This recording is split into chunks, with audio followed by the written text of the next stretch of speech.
একটি ছোট্ট গ্রাম সিলেটের কানাইঘাটের বড় চতুল।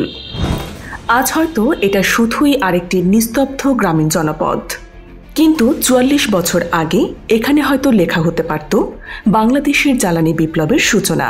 ১৯৮১ সালের ৩১ মে সব প্রস্তুতি শেষ, উদ্বোধনী মঞ্চ প্রস্তুত, জাতীয় পতাকা উঠছে, কর্মকর্তারা আসতে প্রস্তুত।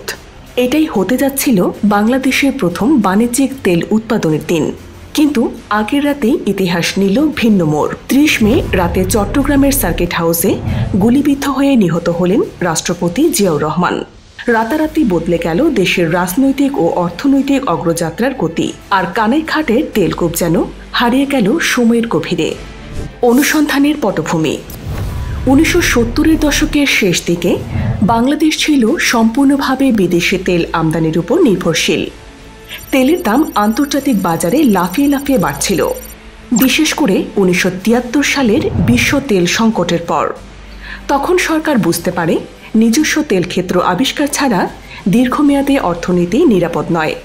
১৯৭৭ থেকে ৭৮ সালে পেট্রোবাংলা, বাংলাদেশ জিওলজিক্যাল সার্ভে এবং কিছু আন্তর্জাতিক কনসালটেন্ট মিলে সিলেট অঞ্চলের সম্ভাব্য তেল গ্যাসের অবস্থান নির্ণয়ের জন্য ব্যাপক ভূকম্পন জরিপ চালায়।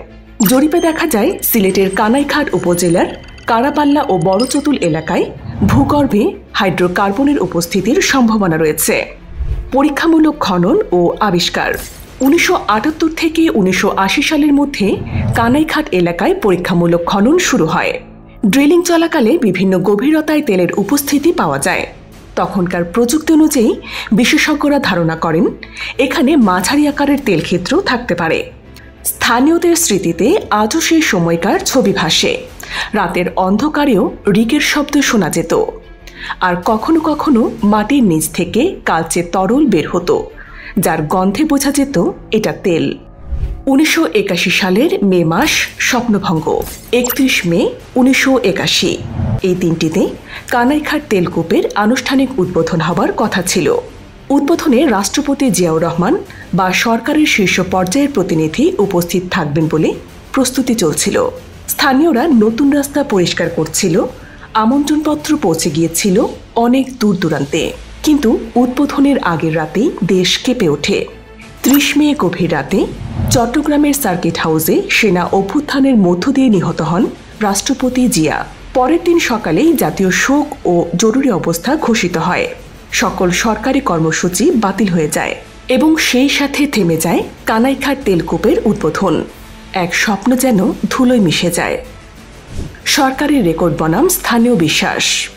সরকারি ইতিহাসে প্রথম বাণিজ্যিক তেলক্ষেত্র হিসেবে উল্লেখ করা হয় হরিপুর তেলক্ষেত্রকে, যা ১৯৮৬ সালে আবিষ্কৃত হয় এবং ১৯৮৭ থেকে ১৯৯৪ পর্যন্ত উৎপাদন চালু ছিল। হরিপুর থেকে প্রায় ৫,৬০,০০০ ব্যারেল তেল উত্তোলিত হয়, যা দেশের চাহিদার তুলনায় অতি সামান্য। কানাইঘাটের ক্ষেত্রে সরকার কখনো বাণিজ্যিক উৎপাদন শুরু করেনি, তাই এটি তেলক্ষেত্র হিসেবে তালিকাভুক্ত হয়নি। তবে স্থানীয়দের দৃঢ় বিশ্বাস এখনও এখানে প্রচুর তেল মজুত রয়েছে, যা আধুনিক প্রযুক্তি ও বিনিয়োগ পেলে উত্তোলন সম্ভব। বারবার উদ্যোগ, বারবার ব্যর্থতা। ১৯৮০ ও ৯০-এর দশকে কয়েক দফায় আলোচনায় আসে কানাইঘাট কূপ। কখনো তহবিলের অভাব, কখনো প্রযুক্তিগত সীমাবদ্ধতা, আবার কখনো রাজনৈতিক অস্থিরতা। সব মিলিয়ে প্রতিবারই কাজ থেমে যায়।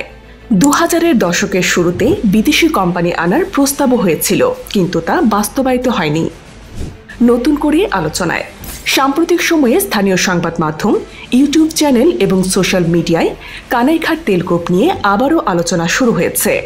এমনকি আশেপাশের খাল বা বিভিন্ন জায়গায় প্রায় সময় তেল দেখা যায় বলে অনেকে বলেছেন। স্থানীয়রা বলছেন যদি নতুন করে আধুনিক সিসমিক সার্ভে হয় এবং আন্তর্জাতিক তেল কোম্পানি বিনিয়োগ করে, তাহলে কানাইঘাট থেকে তেল উত্তোলন সম্ভব। তাদের আশা এটি বাংলাদেশের জ্বালানি নিরাপত্তা এবং অর্থনীতিতে একটি বড় অবদান রাখবে। ১৯৮১ সালের এই সম্ভাবনার গল্প আজও অসমাপ্ত। ৪৪ বছর কেটে গেছে, তবু প্রশ্ন একই, কানাইঘাটের মাটির নিচে কি সত্যি লুকিয়ে আছে বাংলাদেশের ভবিষ্যৎ জ্বালানি ভাণ্ডার, নাকি এটা কেবলই একটি হারানো স্বপ্ন? উত্তর দেবে সময় আর আমাদের সিদ্ধান্ত।